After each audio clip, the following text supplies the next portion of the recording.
as an alternative to radiographic examination requirements. So, all wells, materials na about 6 mm ang thickness,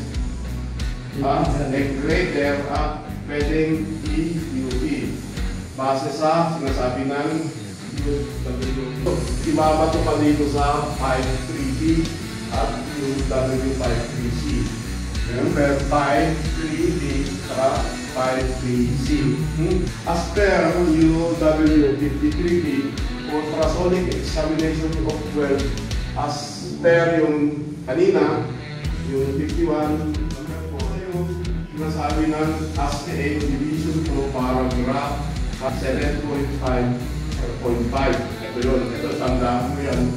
Yan yun. Doon lang tayo pupunta. Makapal yung ASCA. Kaya dapat alam natin kung saan tayo pupunta. Perform, automated siya. Hindi pwede manual. Automated. So, manual duty is not permitted. Okay? So, mandatory man yan. So, ang gagamitin natin, TUFT at PAUT lang naman.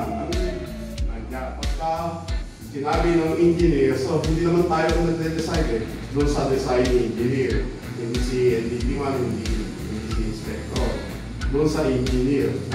So, ito yung acceptance. So, kung nagre-register. Ayan na. Ito yung acceptance. Straightforward, hindi magulo. Nabi ni engineer na ito na lang, workmanship-based acceptance criteria, paase na tayo rito.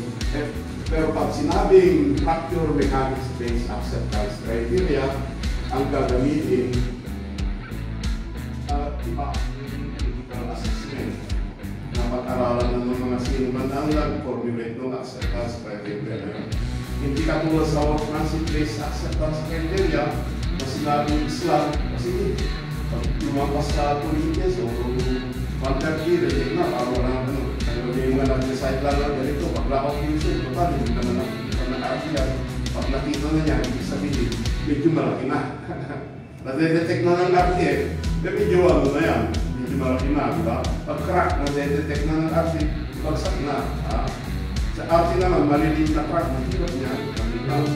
Pag UT, maliliit na crack, kita-kita. Yung phase flow sa surface flow, aspect ratio na siya.